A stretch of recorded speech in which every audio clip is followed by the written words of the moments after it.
अब नेक्स्ट देखिए हमारे पास प्रॉब्लम नंबर 4 है। आप लोगों को स्क्रीन पे मैच करना है, मैं आप लोगों को क्वेश्चन रीड करके अच्छे से समझाऊंगा, ठीक है, फिर हम लोग इसको सॉल्व करेंगे। तो क्या है question, find two consecutive positive integers sum of whose square is 365।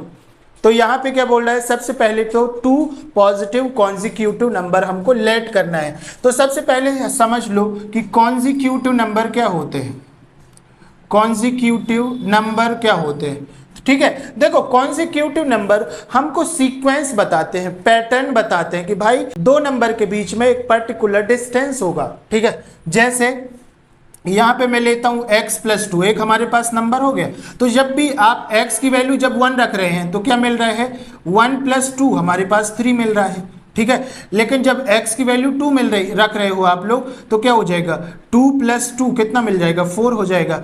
x की वैल्यू जब आप 3 रख रहे हैं तो 3 + 2 मतलब हमको 5 मिल जाएगा। तो यहाँ पे आप लोग देखेंगे कि 3 4 4 के बाद 5 हमारे पास वैल्यू मिल रही, मतलब +1 +1। तो इस तरीके से हमको देखा जाए तो एक सीक्वेंस मिल जाता है, ठीक है, सीरीज मिल जाती है, जैसे 3 4 5 6 7। तो यहाँ पे देखो कि सबके बीच में +1 का डिफरेंस है। तो इस तरीके के नंबर हमको कॉन्जिक्यूटिव नंबर से पता चलता है, ठीक है।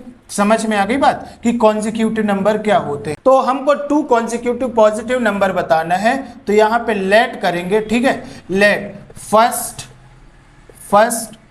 कॉन्जिक्यूटिव नंबर क्या है हमारे पास, x है, एंड सेकेंड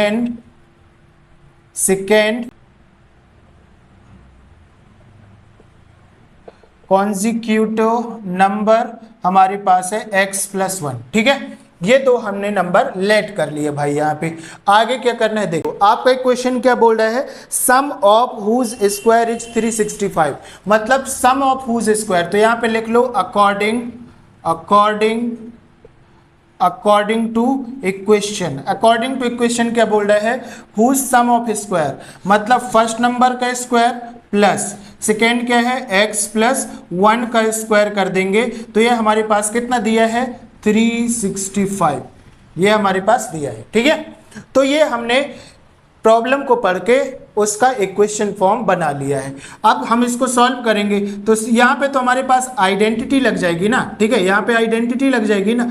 x को अगर a मानोगे और 1 को b मानोगे, प्लस लगाओगे होल स्क्वायर, तो a + b का होल स्क्वायर की आइडेंटिटी लग जाएगी, जो आपको बहुत अच्छे से याद होगी। ये तो हम लोग बहुत यूज़ करते हैं। तो क्या होता है, a का स्क्वायर + b का स्क्वायर + 2ab, ये होता है। तो सबसे पहले हम यहाँ पे आइडेंटिटी लगा के इस ब्रैकेट को सॉल्व करेंगे, फिर हम इसके आगे की वैल्यूज को फाइंड आउट करेंगे, ठीक है। तो देखो x² है तो x² लिख लो प्लस, अब यहाँ पे हम लोग सॉल्व करेंगे। तो देखो a का स्क्वायर है, a की वैल्यू क्या है आपके पास, a की वैल्यू क्या है, x है, और b की वैल्यू 1 है, ठीक है। ये चाहो तो आप छोटे से में लिख लेना ऐसे ताकि दिक्कत ना हो।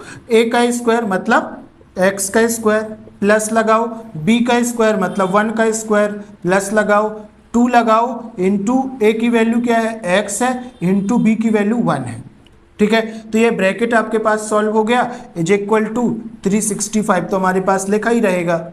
अब देखो सॉल्व करो, x² तो कितना x² होगा, 2x² हो जाएगा, ठीक है।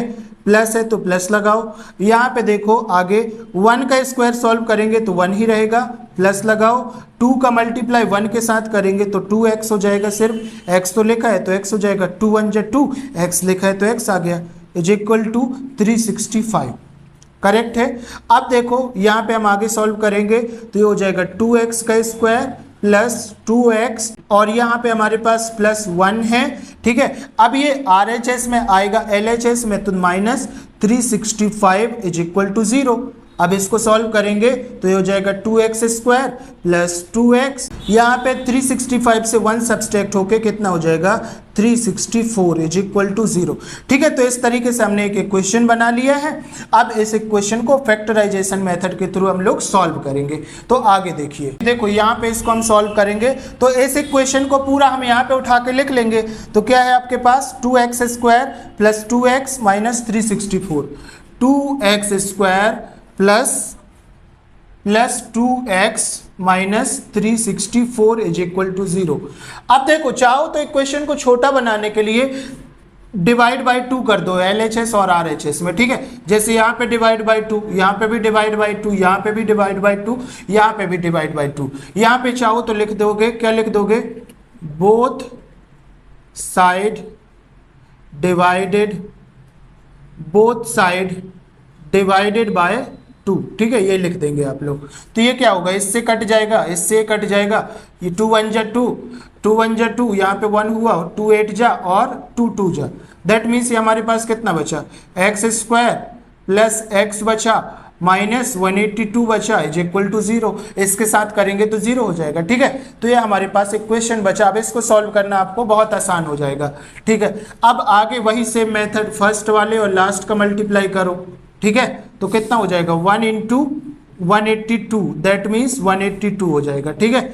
अब 182 का कर लो आप लोग फैक्टर, तो क्या हो जाएगा, 2 9 जा, 2 1 जा, और ये हो जाएगा 7 13 जा और 13 1 जा, ठीक है। अब देखो, इसके प्रीवियस क्वेश्चन जैसे हो गए भाई आपके पास, ठीक है। अब यहाँ पे देख लो, आप लोग क्या लिख दोगे, 182 को आप लोग क्या लिख सकते हो, 2 इंटू 7 मतलब 14 इंटू 13 लिख सकते हो ना। अब क्या होगा, 14 और 13 मतलब यहाँ पे सब्सट्रैक्ट करने पे 1 आना चाहिए, तो यहाँ पे हम लोग 14 माइनस 13 कर देंगे तो हमको 1 मिल जाएगा। दैट मीन्स हमारी सारी कंडीशन सेटिस्फाई हो रही हैं। तो हम लोग यहाँ पे क्या लिखेंगे, x square plus 14x minus 13x, ठीक है, ये लिख दिया मैंने इसको, ये कन्वर्ट करके।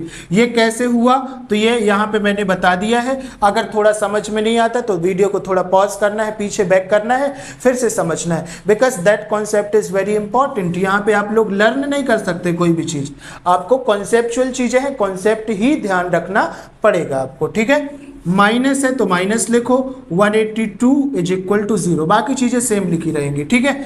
इतनी बात समझ में आई।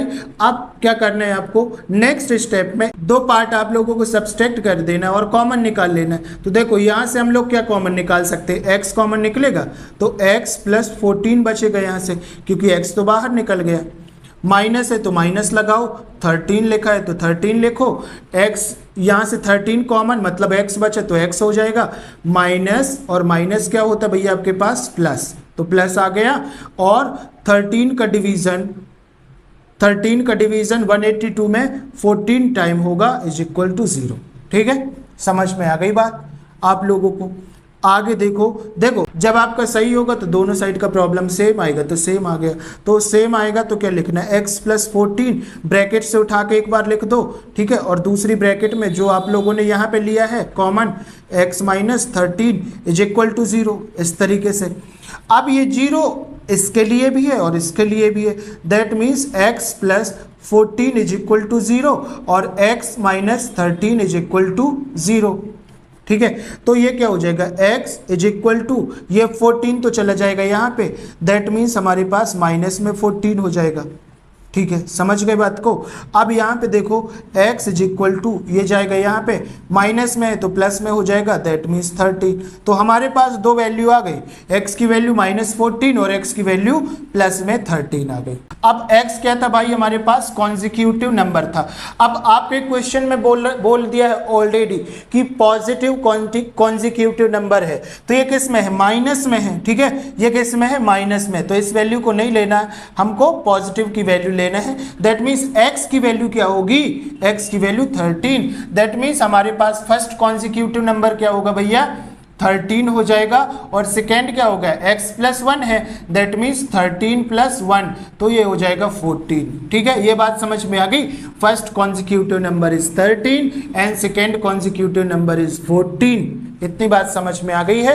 तो after all it was solution of this equation. I hope so कि ये भी बहुत अच्छे से आपको समझ में आ गया होगा। इसको सॉल्व करने में आपको कोई भी प्रॉब्लम नहीं होगी अगर आप सिस्टमेटिक तरीके से इसको सॉल्व करेंगे। वीडियो एक बार में समझ नहीं आता, थोड़ा सा रीबैक करके पॉज करके देखें ताकि अच्छे से समझ में आएगा। और बाय द वे आप इसका एक स्क्रीनशॉट भी ले सकते हैं ताकि जब आप इसको सॉल्व करेंगे तो आपको अच्छे से चीजें समझ में आएंगी। ठीक है, समझ गए। तो बस मूव ऑन करते हैं प्रॉब्लम नंबर 5 की ओर।